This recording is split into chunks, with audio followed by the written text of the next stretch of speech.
아무튼 이 여인영과의 통화에서 방첩사가 체포할 명단으로 앞서 말씀드린 인물들의 이름을 듣고 1차 메모를 하신 건 맞다는 거죠. 그렇습니다. 네. 39항 보겠습니다. 이제 조금 전에도 말씀하셨어요. 뭐 국정원 본관 CCTV 뭐 내용이 공개되면서 증인의 기억이 약간 흐려졌다 이런 취지로 말씀하셨는데 그거와 관련해 좀 여쭙게요.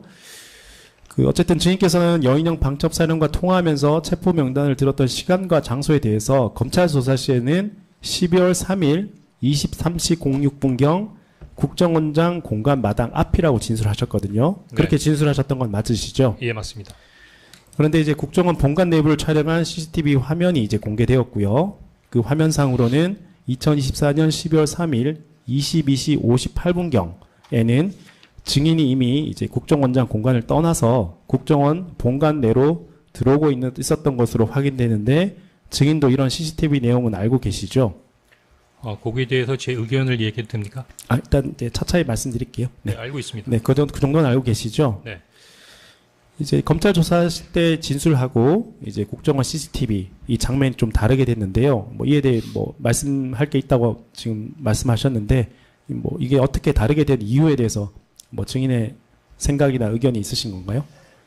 첫 번째는 아무래도 CCTV를 정확하게 보니까 11시 6분에는 제 사무실에 있었다라는 부분은 헌재에서도 이미 교정해서 진술한 바 있습니다. 다만 CCTV를 공개하면서 그때 헌재에서 헌재 원고 측에서 CCTV의 시간이 과연 정확한 거에 대한 질문에 대해서 당시 조태용 국정원장 측이 국정원의 CCTV는 GPS와 연동되어 있어서 정확하다 이렇게 답변한 바 있습니다. 그때는 기술적인 부분에 있어서 지식이 없어서 그런가 보다 했는데 제가 2차 헌재가 끝나고 난 다음에 개인적으로 궁금해서 국정원에도 CCTV를 납품한 적이 있는 그 CCTV 업체를 가서 그 관련된 사항이 GPS로 연동돼서 운영되는 CCTV가 어떤 것인지를 한번 확인해 본 적이 있습니다. 그런데 CCTV라고 하는 것은 기본적으로 카메라하고 영상을 녹화하는 장치입니다. 따라서 GPS하고 연동된다는 것은 어폐가 있고 다만 그런 영상물에 디지털 타이머를 연결해 놓다 보니까 시간까지 특정할 수 있는데 CCTV가 배터리나 전자적인 충격이나 외부 상황 변화에 따라서 자꾸 시간의 편차가 난다고 합니다. 그래서 그 시간의 편차를 보정하기 위해서 통상은 육안으로 주기적으로 시차를 조정하기도 하고 또는 최근에 나오는 것 같은 경우는 그 보정 장치가 있어서 그 보정 장치를 GPS와 연결하면 자동적으로 그 시간을 업그레이드 돼주는 보정 장치가 있다는 뜻이군요. 그럼 무슨 뜻이냐면 CCTV의 시간은 다소의 편차가 있다는 뜻입니다. 그럼 결국 CCTV가 1분부터 약간 10분 정도에서의 편차가 있다고 하면 제가 사무실에서 국정원장 관저까지 차량으로 3분 거리에서 일어난 일에 대해서 얘기하는 부분인데 과연 1분에서 10분 정도의 편차가 있는 CCTV의 시간과 3분 거리의 이동에 있어서의 그 내용을 정확하게 분 단위로 체크할 수 있는가? 라는 부분이 제 개인적인 부분에 있어서의 의문입니다.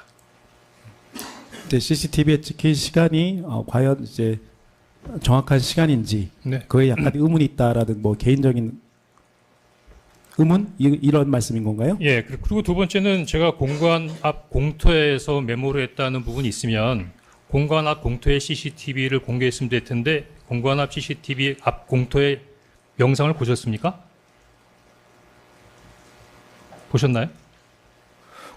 제가 보기에는 그 CCTV의 공개가 상당히 편집된 상태에서 편파적으로 공개된 것인가 아닌가 하는 의문도 갖게 하는 장면입니다. 네. 그렇다면 이제 좀 정리해서 여쭤볼게요. 어쨌든 이제 다시 띄워주시면 12월 3일 22시 58분경에는 이제 여인영 방첩사령관과 48초 통화를 하고요. 8분 후인 그 23시 06분경에는 2분 47초를 통화를 합니다. 그래서 어쨌든 이 통화에서 여인영 방첩사령관으로부터 이제 체포 명단에 대해서 들었다고 방금 증언하셨는데요.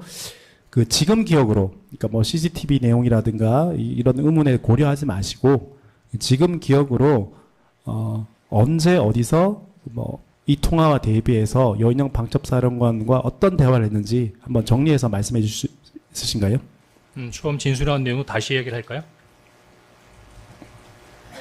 10시 58분은 대통령께서 내린 지시를 수명하기 위해서 바로 방첩사령관한테 전화를 해야겠다고 생각하고 전화를 했습니다.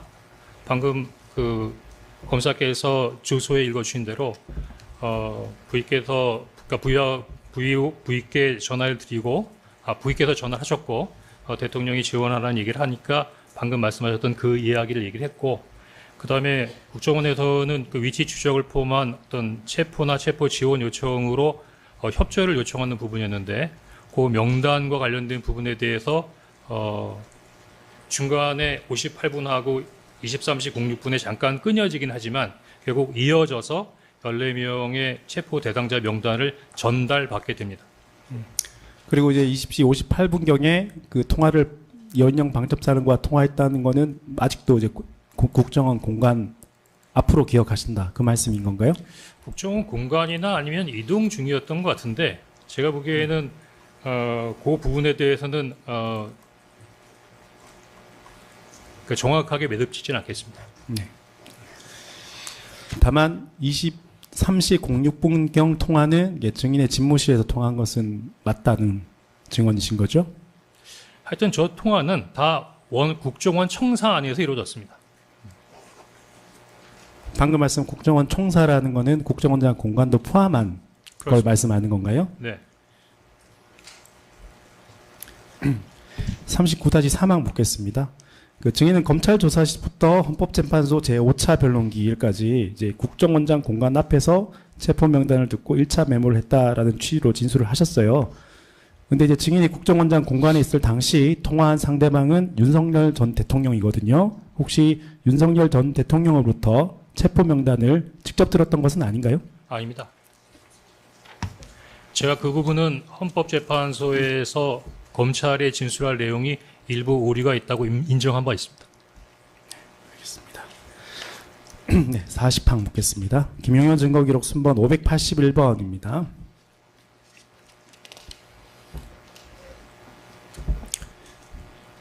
자, 이 부분은 2024년 12월 11일 이제 검찰 방문 조사 시 증인께서 이제 그 2차 가필 그러니까 14명 부분에 동그라미를 치고 16명 부분에 이제 삭선하신 메모입니다.